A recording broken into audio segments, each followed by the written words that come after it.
That's some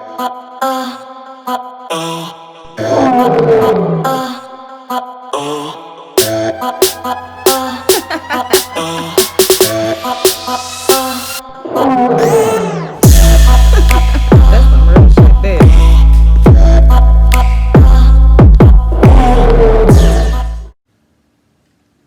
Hi guys, welcome back to the Lioness Den TV. I'm your host Mia J, and I wanted to come back today to revisit the very first episode of the Lioness Den TV titled Narcissistic Personality Disorder and Domestic Violence. This is part 2. Welcome, welcome.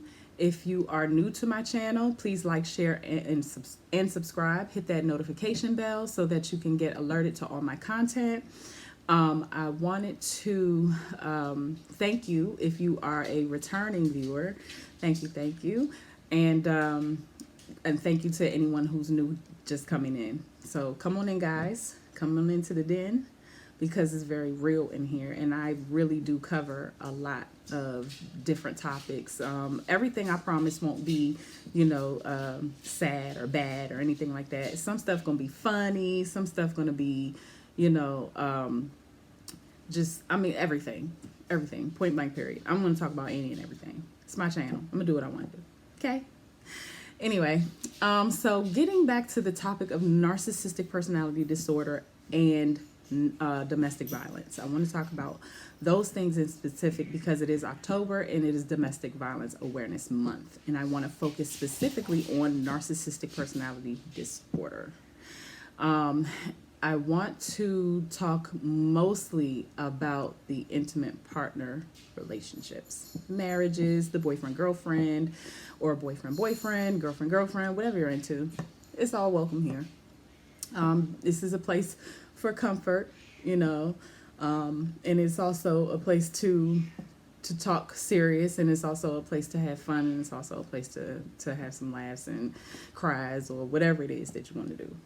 The only thing we don't do here is hate. We don't do that. We don't do bashing. I will try, especially with this topic. Dealing with narcissists, because and I say that because narcissists, while they do have a disorder and it is diagnosable, it's hard not to bash them because they are very much aware of what they're doing. Okay, they know exactly what they're doing to everyone. Okay, they use people, they abuse people, they have not a care in the world. The main component of a narcissist is that they lack empathy. That is a huge one. There is not a genuine bone in their body. They can emulate feelings, they can emulate emotions, but they're not genuine. They are not genuine. Okay? They will put on a front just to reel you in. And this front can last however long they want it to last. For as long as they see you as a good source of supply or a potentially good source of supply, they will keep up that front for what seems like it can go on ever. And believe me, I personally know. Okay? Now, dealing with a narcissist, you're not going to have any warnings or red flags. Okay? This particular disorder, they are methodical, okay? And they are highly intelligent, but they do some kind of stupid stuff too, if that makes sense. You ever met a person that was just so intelligent that they're so intelligent that they're dumb? I know it sounds very contradictory, but that's how these people are. And they could be potentially dangerous depending on the level of narcissist that you're encountering. Okay, so speaking on the relationship tip, narcissists in relationships, they can be problematic after a while. Once a narcissist finds a good source of supply, they will try to do everything that they can to keep that supply. Okay? And that means that even if you are a good source of supply, they will go out and try to find other sources of supply. And the reason why is because they know eventually you're going to catch on. Okay? No, they don't keep that mask on forever. No, they don't. They don't. They only let it down when they feel comfortable enough to do so, or when they just get bored with you, or tired of you, or when they feel like they've drained you enough. Okay? Narcissists in relationships, they will ruin your life. They will tear your ass up. Okay? Emotionally, mentally, physically, financially. They do it all. And they do it all with no real remorse. Nothing is genuine. They don't have a genuine bone in their body. Honey, when I tell you that you won't see it coming when it happened, that's when you'll know when it happened. Okay? Now, how it works and how it worked in my particular situation and many others that I've seen. I'm a member of a few narcissist support groups, and we all share stories and stuff like that. So, you know, I've seen some of the most wildest stories, and mine pretty much is right up there with theirs. And not all situations will be the same, but the premise and the main traits are all there. We all share that in common. Okay? But the situations, the scenarios will be, how they play out will be different. And some will be absolutely the same. Okay? Now, in intimate relationships, dealing with these narcissists, like I said, they'll woo you till the wheels fall off. Everything will be great, you know, to start. And even after a while, it might still be great. These people are relentless. They can be stalkers. Yeah, if you're that good of a supply, they will stalk the hell out of you. Narcissists never go away. Once they've dealt with you and they know what type of supply you are, they don't go away. They don't go away. They will recycle you. They will, if they do eventually discard you. Discarding means that once they get bored with you or tired of you or realize that they can't control you, but they know that they once did, they will attempt to come back. They will always attempt to come back. I said to y'all in the first video, don't you open that damn door. Once they go, they've given you an out. Take it. Because you could be saving your life and that of everyone around you. Narcissists have a tendency of looking and appearing like the greatest person. You know, that they're just such a great guy or a great woman, you know, and to the outside world. But to those behind closed doors that start experiencing their changed behavior and changed pattern, we know that they are a nightmare. Okay.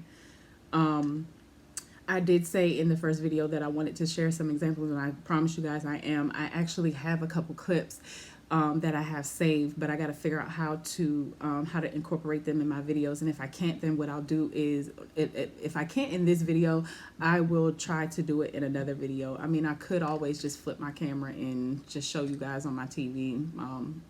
That's right in front of me, but I did discuss LaToya Luckett and her husband Tamikis Walker, and I also wanted to mention Tamar Braxton and her fiance, well, ex-fiance now, I believe. I'm not saying that those men in their relationships are narcissists, but what I am saying is that they did display some behaviors that were very reminiscent and familiar to me. That just, it screamed to me narcissist. I'm not saying that they are because I can't diagnose anyone, but it is my opinion that they are narcissistic as fuck. And there are two types of narcissists on the scale, the spectrum. They're overt and covert. overt narcissists are more outwardly blatant, but yet subtle. They might make slick comments and try to flex their superiority with their partner and try to make themselves look good. You know, they may try to humiliate you and make everyone else around you humiliate you. Those would be their flying monkeys, the people that don't really see exactly what this person is because they don't live behind closed doors with them. And narcissism is harder to detect when you don't live with them 24/7, when you're not with them. You know, when you're in the relationship and you're behind closed doors and you actually live with these people, after a while you'll start to see the change in their behavior. You won't see it in the dating or the honeymoon phase. You won't see it then. Why? Because they're trying to put their best face forward. That's what they've been working on their whole lives. It's a progressive disorder, and it only gets worse. So if you perceive your partner to be a narcissist, going back to them is only, once you've gone through a situation and you go back to them, it's only going to give them the idea that you're tolerant of their behavior, and they're just going to keep doing it, and each time they're going to up the ante. They're going to keep getting worse and treating you worse. There's no fixing narcissism. There is no cure. Okay? There is no cure for it. I don't care how much you love them and think you want to love on them and love will conquer all and love will change. No. These people are sick. They're sick. They have a mental illness. It's real. Okay? So, I want to speak on flying monkeys and their perception of the narcissist. Okay, the flying monkeys can be anybody. It could be sources of supply, it could be placeholders, it could be acquaintances that just had conversation and just perceived this guy or woman to be the absolute best that you've ever had, you know, or that you've ever met, or that they're just such a good person, you know. And quite frankly, they really don't know behind closed doors who these people are. Okay, they have no idea what they're in for. And sometimes these flying monkeys and placeholders and other sources of supply could be narcissists themselves. Narcissist versus narcissist. Okay, what's really interesting to me is, and what I have yet to see is a narcissist be in a relationship with another narcissist. Now that I have not witnessed firsthand. I have an idea of one possible couple that might be narcissist versus narcissist, and I think one is covert and the other is overt. But and I wanted to mention that covert narcissists are they don't show their face to anyone outside of their intimate partner or the people that they are targeting. Okay, to everyone else they are like I said, the greatest person ever. It's much like the overt, but the overt narcissist is more they're more likely to humiliate you or embarrass you or do something in public, but other people might see it as oh, they were just joking, or oh, they really didn't mean that, or you know, or something like that.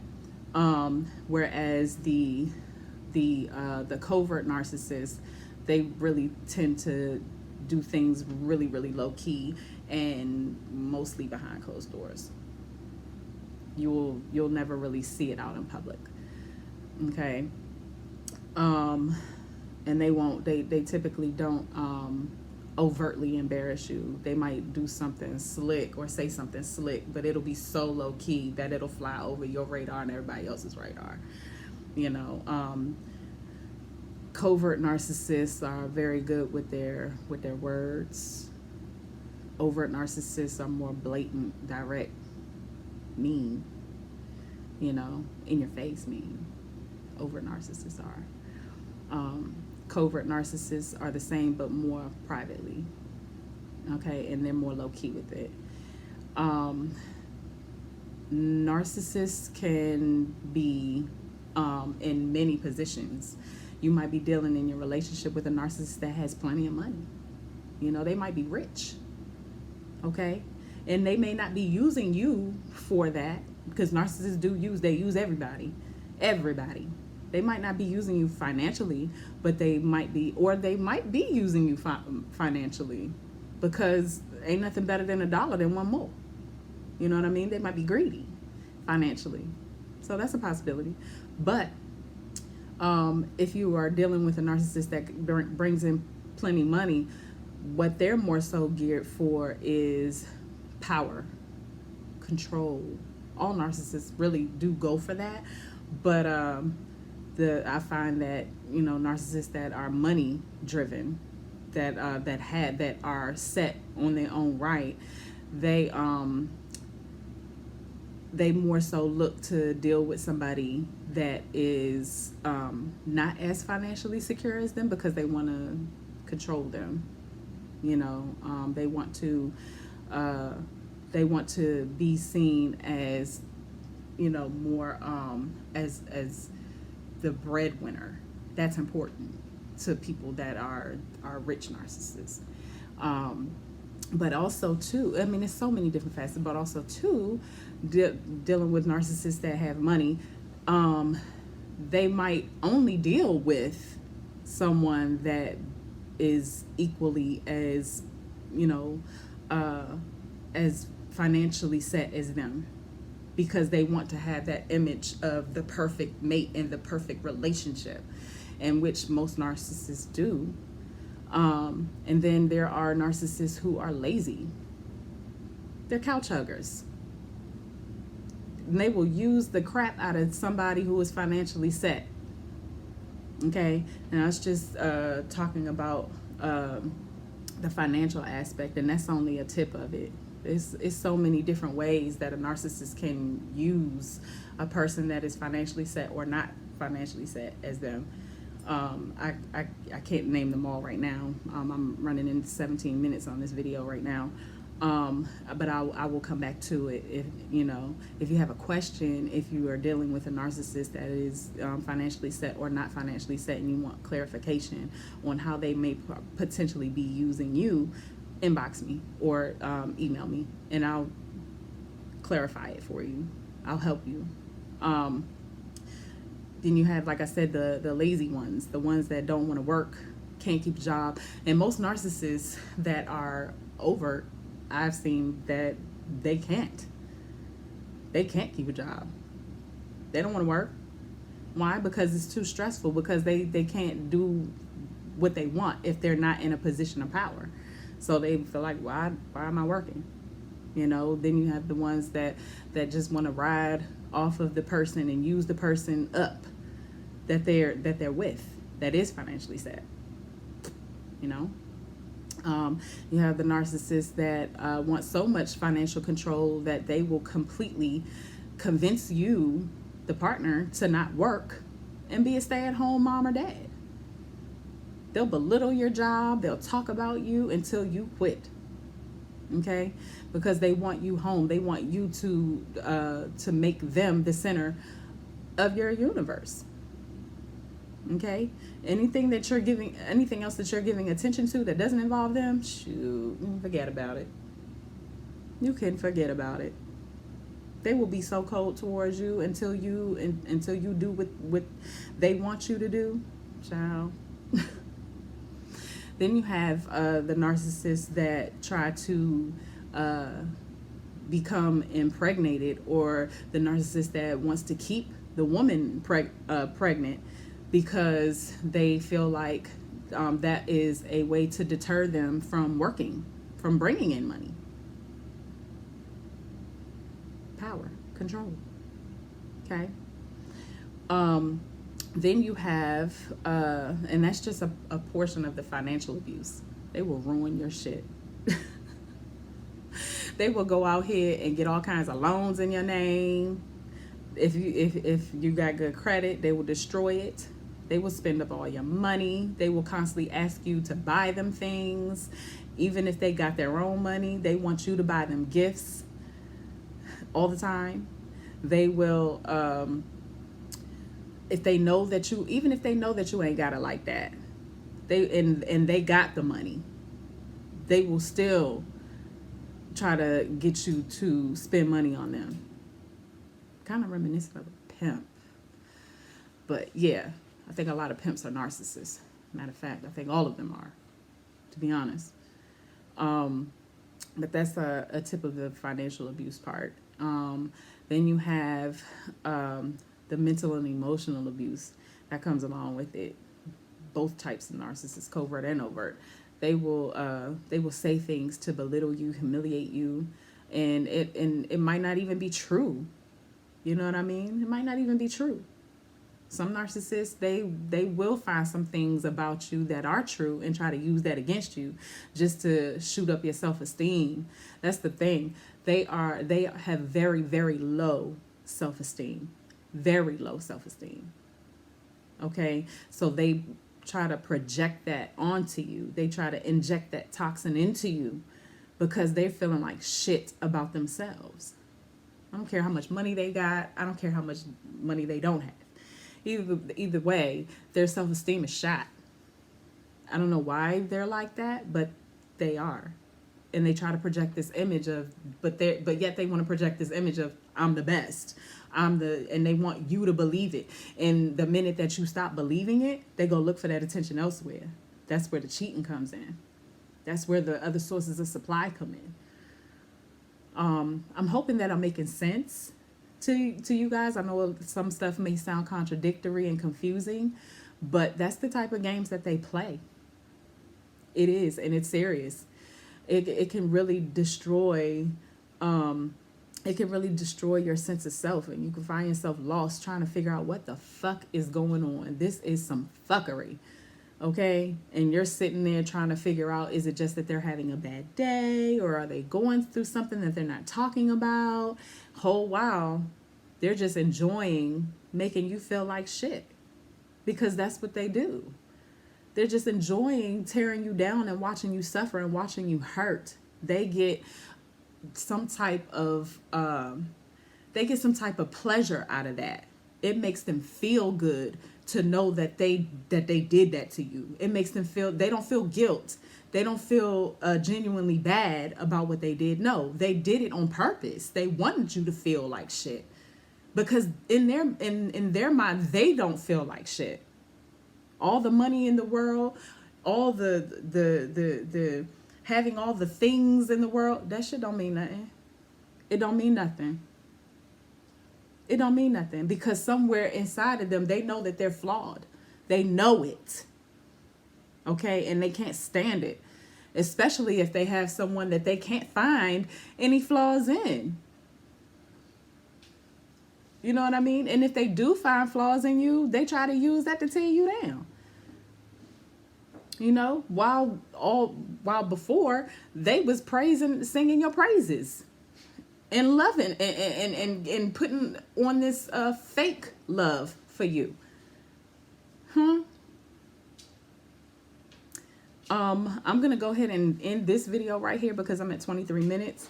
And the reason is, you know, like I said, YouTube takes forever to upload. So this is part 2. I will go and do other videos like this so that this topic can get pushed, because a lot of people are dealing with narcissists and do not know.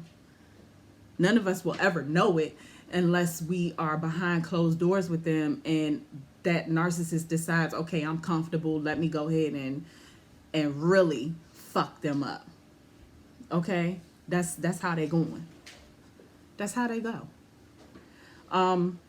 I will start doing more videos, and I will I will specifically talk about different things, and I will break the categories kind of down some so that we can kind of just attack each individual thing a little bit more. But right now, this is what I have. So I'm hoping that you guys are listening to me, because this disorder is not a game. It's not. It's hurtful, it destroys, it tears families apart. People end up dying behind this disorder, and I'm not talking about um like well, yeah, I am talking about both suicide and homicide, you know, depending on the severity of the narcissist progression in the disorder. um Even the victims have considered, you know, suicide. I know I did at one point, because I was so tired of trying to figure out what's wrong and why is this all of a sudden this turn of events, and why is things going the way that they're going, you know. Like I said, if you haven't already, check out the movie on Netflix. It illustrates exactly what I'm talking about, and it relates eerily similar to the situation that I went through, where I said that there aren't any red flags or warning signs. A lot of people will sit up there and tell you, oh, you knew, you know, before how this person was before it got so serious. That's with narcissism. Whew, it's not true. These people are phenomenal actors. Phenomenal. And it can go on forever. Well, not forever, but it can go on for what seems like forever. Okay? So, like, share, subscribe. Let me know if you guys want to ask me any questions about how to clarify if you're dealing with a narcissist or not. And also, you can check out other YouTube channels as well that discuss narcissism and narcissistic personality disorder, domestic violence, you know, and you'll see what I'm talking about. But there's a movie, like I said, on Netflix, and it's called Family Next Door, an American, no, Family Next Door. Sorry, guys. Let me make sure that I'm trying to make sure that I give you guys the correct name. But it's a good movie, and it's on YouTube. It's about the girl Shanann Watts. Her husband actually he actually killed her and her kids. The name of the movie is American Murder, The Family Next Door, sorry. And there's another one too that I found particularly interesting called A Fall from Grace. Yeah, that dude was a clear narcissist. Woo! She did not see none of that coming, honey. Heck, I didn't see it coming, but, you know, hey, that's what narcissists do. Anyways, bye for now, and hope you guys come back. Bye.